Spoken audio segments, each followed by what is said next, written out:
बॉलीवुड अभिनेत्री सेलिना जेटली को अपने भाई रिटायर्ड मेजर विक्रांत कुमार जेटली के लिए न्याय की 14 महीने लंबी जद्दोजहद में अब आखिरकार एक उम्मीद की किरण नजर आ रही है। विक्रांत जेटली पिछले साल सितंबर से यूनाइटेड अरब एमिरेट्स में हिरासत में हैं। अब दिल्ली हाईकोर्ट ने अधिकारियों को यह सुनिश्चित करने का निर्देश दिया है कि उन्हें उचित कानूनी सहायता और प्रतिनिधित्व मिले। सेलिना ने इसे अंधेरी सुरंग के अंत में दिखती रोशनी बताया है। सुनवाई के बाद सेलिना भावुक हो गई और एक्स पर एक इमोशनल पोस्ट भी लिखा। सेलिना ने लिखा, मैं ये पोस्ट आदरणीय दिल्ली हाईकोर्ट के द्वार से गहरी कृतज्ञता के साथ लिख रही हूँ। 14 महीने की कठिन लड़ाई के बाद आखिरकार मुझे उम्मीद की एक किरण दिखाई दी।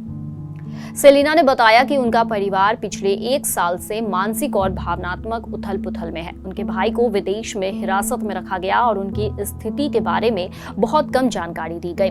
अभिनेत्री का कहना है कि उनके भाई को अवैध रूप से हिरासत में लिया गया और अब वो कानूनी और कूटनीतिक स्तर पर न्याय की लड़ाई लड़ रही हैं। बता दें, सेलिना के भाई मेजर विक्रांत जेटली एक देशभक्त सैन्य परिवार से आते हैं। उनके नाना और पिता दोनों सेना में उच्च पदों पर रहे हैं। उनकी बहन मिस इंडिया रह चुकी हैं और खुद विक्रांत भारतीय सेना की 3 पैरा स्पेशल फोर्सेस से रिटायर अधिकारी हैं। टेक्निकल एंट्री स्कीम के जरिए सेना में भर्ती हुए विक्रांत बाद में यूएई में बस गए और वहां ट्रेडिंग, कंसल्टेंसी और रिस्क मैनेजमेंट से जुड़ी कंपनी माटिटी ग्रुप के सीईओ बने।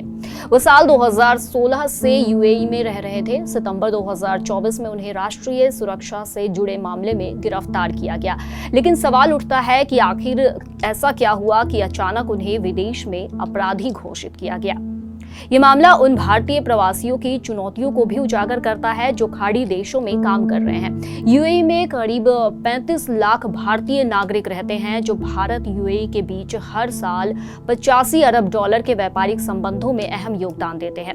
इसके बावजूद जब राष्ट्रीय सुरक्षा से जुड़े मामले सामने आते हैं तो वहां पारदर्शिता और कानूनी प्रक्रिया को लेकर कई सवाल उठते हैं। यूएई में राष्ट्रीय सुरक्षा के तहत कई तरह की कार्यवाहियां होती हैं, जैसे राजनीतिक असहमति, साइबर अपराध, जासूसी या संगठित अपराध से जुड़े मामले। ऐसे में हिरासत में लिए गए लोगों की जानकारी या उनके खिलाफ आरोप अक्सर सार्वजनिक नहीं किए जाते। सेलिना जेटली ने दिल्ली हाईकोर्ट में याचिका दायर कर यह दावा किया कि उनके भाई को 6 सितंबर 2024 को गैर कानूनी तरीके से हिरासत में लिया गया था। बार-बार अनुरोध के बावजूद भारतीय अधिकारी उनकी स्वास्थ्य स्थिति और कानूनी स्थिति की स्पष्ट जानकारी हासिल नहीं कर पाए। सेलिना के मुताबिक उनके भाई की गिरफ्तारी अचानक हुई, जिससे पूरा परिवार आश्चर्य, चिंता और मानसिक संकट में आ गया। इसलिए उन्होंने भारतीय अदालतों से हस्तक्षेप की मांग की है।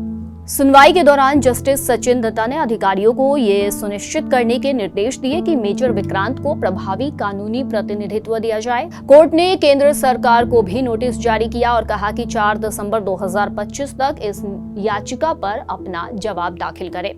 सरकारी पक्ष ने कोर्ट को बताया कि भारतीय अधिकारी पहले ही बंदी को राजनयिक पहुंच दे चुके हैं, लेकिन सेलिना के वकील ने कहा कि अब तक परिवार का सीधा संपर्क विक्रांत से नहीं हो पाया है। दोनों पक्षों को सुनने के बाद हाईकोर्ट ने संबंधित अधिकारियों को बंदी और परिवार के बीच कम्युनिकेशन एस्टेब्लिश करने का निर्देश दिया। साथ ही ये भी आदेश दिया कि एक नोडल अधिकारी नियुक्त किए जाए जो विक्रांत जेटली की कानूनी कार्यवाही और स्थिति की जानकारी शेयर करे ताकि पूरी प्रक्रिया में ट्रांसपेरेंसी रहे।